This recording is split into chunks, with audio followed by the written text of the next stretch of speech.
perspective of national logistics policy, which kind of got unveiled a quarter or so back, I mean, the key tenet of that policy has been to drive, I mean, the objective is to make sure that the logistics becomes efficient for country as a whole.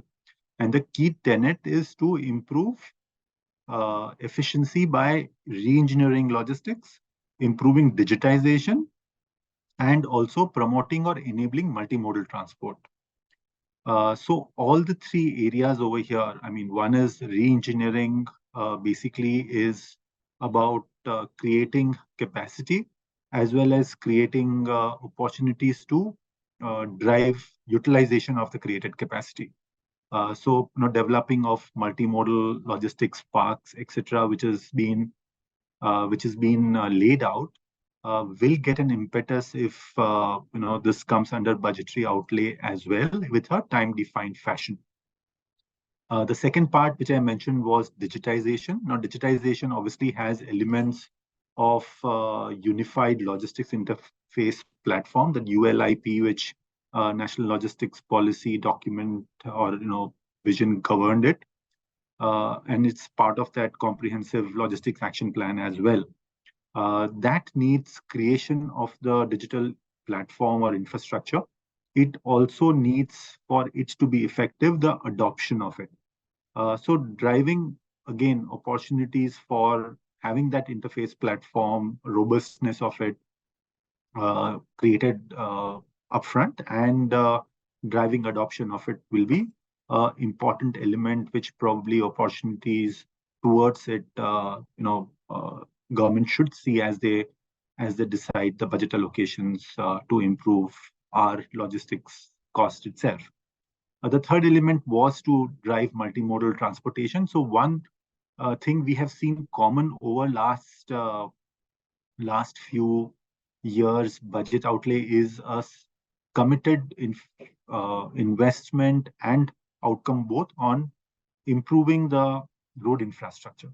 There has been significant improvement seen over there, and that has kind of led to I would say shift of logistics spends towards road growing. So, I mean, I think about 8 or 10 years back, about 62% of the total spend was on road. Now, I think it will be a little over 70%. And that's primarily because road infrastructure has become good. It's becoming, as efficient to transport through road infrastructure as compared to probably at the cost of even, say, air or rail.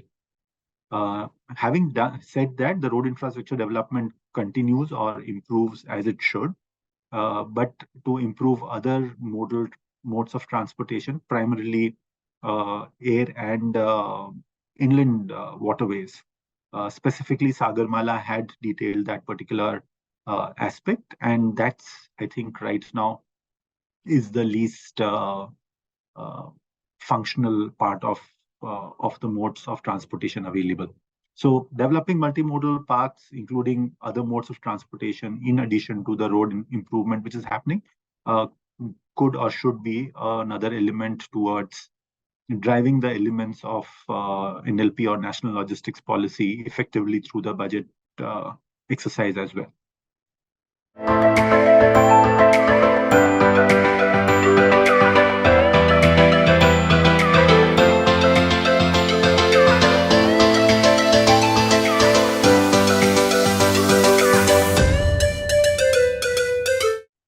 The rise in demand, what we are seeing right now from automotive industry per se, after a steep, I would say,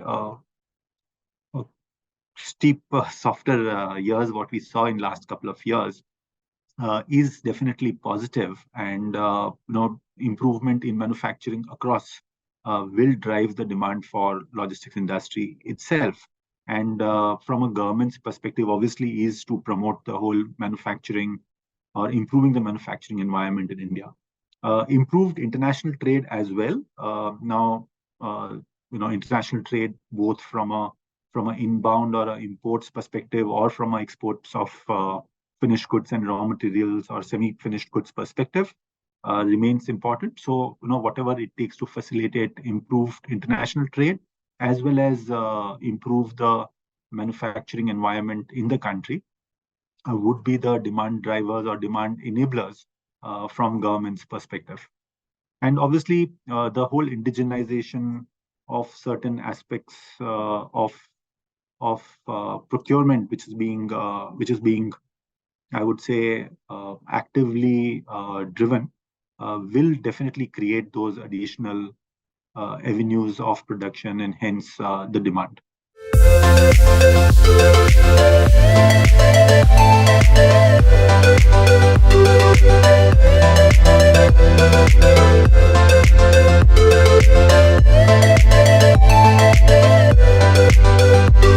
Itself has to make the competitiveness of Indian industries better in the global market. We probably do not compete directly in the logistics area, as logistics players within India. So to that extent, the efficiency of, so if you break down the cost of logistics, which gets spoken about 14% of GDP, and that should kind of get down to single digit number. But if you were to break this out between the components itself, you will find about 2/3 of it goes towards transportation, which will be about 62%. Around 34 odd percentage goes towards inventory handling, and about 4% would be towards administration costs. On the 34% of inventory handling includes the warehousing piece and also includes the cost of carrying inventory as well. When you say cost of carrying inventory, includes working capital, includes shortages, pilferages, damages, wastages, etc. So all of these kind of are, I guess, areas for us to work towards getting towards same efficiency levels as global logistics players work with. Towards this, we would need better warehousing infrastructure. We would need better processes and better technology.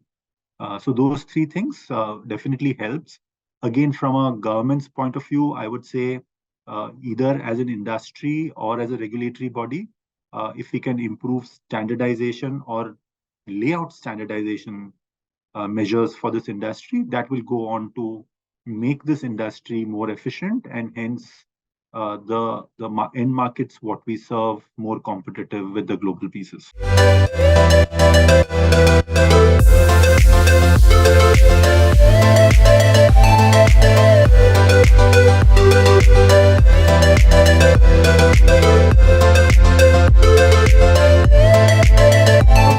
Two or three areas. First of it is to promote the demand itself, given a higher growth of GDP, a higher growth of manufacturing activity, a higher consumption pattern in the country, and all these three areas drive a higher demand of logistics player. So an environment where your growth in or investments in these elements go towards those budgetary measures would help improve logistics performance itself. The second is in terms of regulation. So the whole implementation of tenets of national logistics policy itself. I mean, there are multiple tenets, including the Comprehensive Action Plan and the ULIP, or even the ONDC, which is being spearheaded. The whole Gati Shakti Master Plan as such. So all of them, elements of those will improve logistics performance per se. And the last one again is improving regulatory efficiency and adoption of technology. So there are significant again benefit if you see which has happened because of improvement in regulations right from introduction of GST, which kind of streamlined a lot of areas of compliances per se, faster movement of goods was enabled and so on. I mean, those things as we see further, it needs the next steps of evolution of DEP in terms of making the compliances much more simpler so that even the smaller sections or small operators within the logistics industry are able to comply more easily. Today, the regulations have been simplified. The compliance methods probably also has to follow to make it more easier for a very fragmented industry like ours or logistics industry is. It comprises much more smaller sized players as well, and for them the overheads of compliance could then become a little bit tedious, and that's where probably a simplification will also add value to it.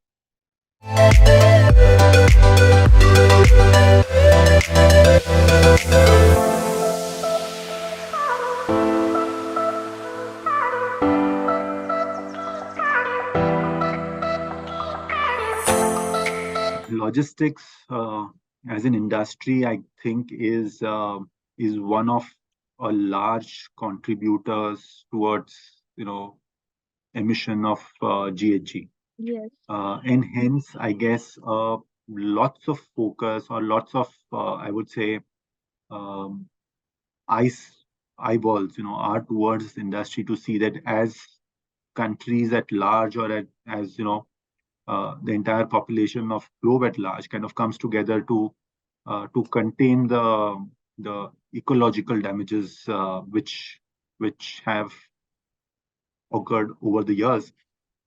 We have to kind of become more earth friendly as well, and hence towards that adoption of alternate energy sources will be very necessary, I would say. Not only relevant, it will be very necessary for everybody to adopt at some point of time, and sooner the better.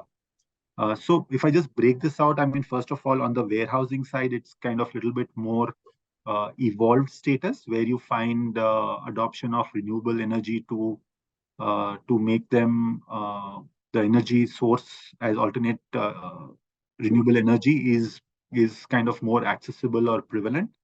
To get to a more zero carbon footprint as such also is practical, and as the newer warehouses coming up or people are more conscious, those are kind of springing up more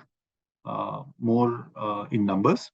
On the surface, I mean, on the transportation, the movement, all of it, be it road, air, or seaways or waterways, we need renewable or efficient fuel mechanisms as well. So that's interorganizational movement. And then there is outbound, which is movement of finished goods to the storage or end markets. And as we see the fulfillment happening more on the e-commerce route, the returns or the reverse logistics as well. So all the four areas of movement comes through, and between all the four areas, there is storage and material handling comes through as well. So the efficiency among all of it will be the differentiating or the yardstick with which this industry will get measured.